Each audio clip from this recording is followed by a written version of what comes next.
You finally left. The relationship, the family system, the place that broke you in slow, invisible ways. Everyone said you'd feel relief, peace, lightness. But what arrived instead was fog. Tears that had no clear story. Tension that made no sense anymore. A hollow ache that whispered, maybe you made a mistake. But you didn't. This is the nervous system crash. The body's delayed collapse after years of survival. When you lived in chaos, your body became a fortress. It stayed alert so you could stay alive. Cortisol was the air you breathed. You learned to read micro-expressions like prophecies. You slept with one ear open, scanning the emotional weather of every room. And now, with no one to manage, no moods to anticipate, no threats to dodge, your body finally realizes it's over. And when the war ends, soldiers shake.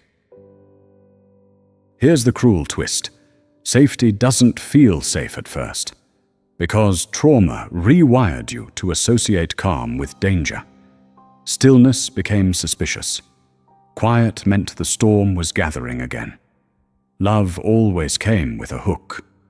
You learned that the moment you relaxed, pain arrived. So when peace finally finds you, your body panics. It doesn't recognize this new rhythm yet. It mistakes serenity for threat. You're not crazy. You're detoxing from adrenaline. In somatic therapy, this is called post-activation collapse. The body's attempt to recalibrate after being flooded for too long. Hypervigilance becomes disorientation. Numbness becomes grief. And all the emotions you locked in storage finally file for release. Carl Jung called this the descent into the unconscious. The dark night that precedes transformation. It isn't regression, it's reunion. The fragments you exiled to survive are walking back home. Your exhaustion isn't weakness. It's your system recalibrating to life without emergency. Your sadness isn't proof you chose wrong. It's your nervous system mourning the years it lost to fear. Your confusion isn't failure. It's your brain learning to think beyond threat assessment. You are not falling apart. You're falling back into yourself. This is what happens when the mask of endurance finally slips off. The body that kept you alive demands to be felt. Notice the tremors, the random tears, the craving to sleep for 12 hours. That's not laziness, it's cellular repair. Trauma burned through every resource you had. Now the body, starved for safety, starts feeding again. It digests what was too dangerous to feel before. That's why freedom aches like withdrawal.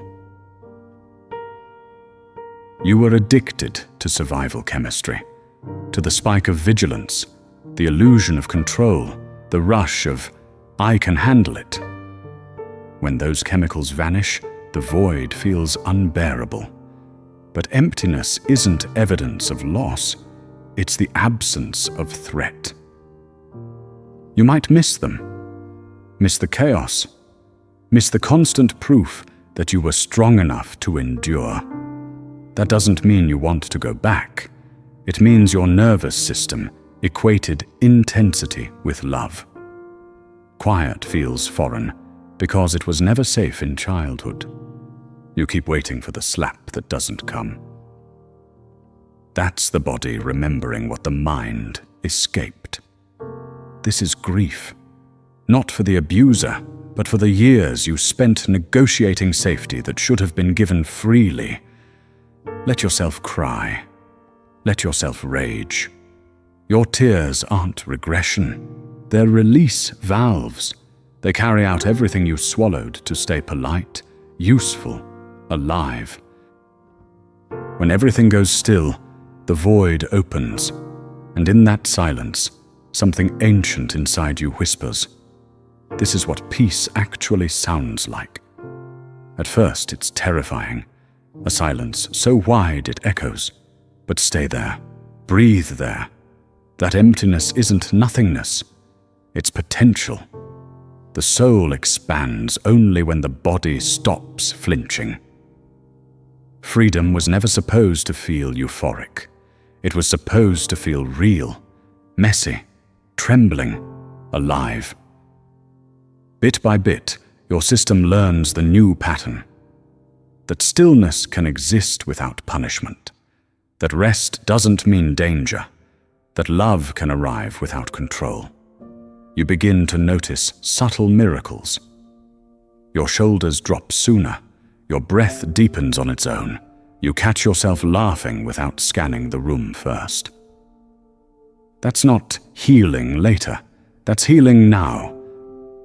The body doesn't trust words. It trusts repetition.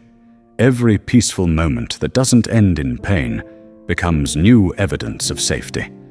And soon, peace stops feeling foreign. It starts feeling familiar.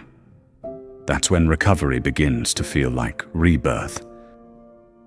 Freedom was never meant to be comfortable. It was meant to be honest. Comfort is what kept you tolerating the intolerable. Honesty is what sets you free. So when the fog rolls in, when you doubt your strength, remember, this isn't the collapse. It's the exhale. The tremor is the proof. The ache is the evidence. The tears are the thaw. You're not broken. You're finally safe enough to feel broken. And that's where true safety begins. Let yourself fall apart. Let your body tell the story your mouth never could. Because this is not the end of coherence. It's the beginning of it. You left for a reason. You stayed gone for a reason. And now your body gets to grieve what it never had permission to grieve before. Freedom is not the absence of pain. It's the presence of truth. And that truth is simple, sacred, and final. You were never meant to live in fear. You were meant to return home, to yourself. What fear have you been protecting that was never yours to carry? And if you're ready to break the cycle, comment below, "It ends with me." Because this time, it truly does.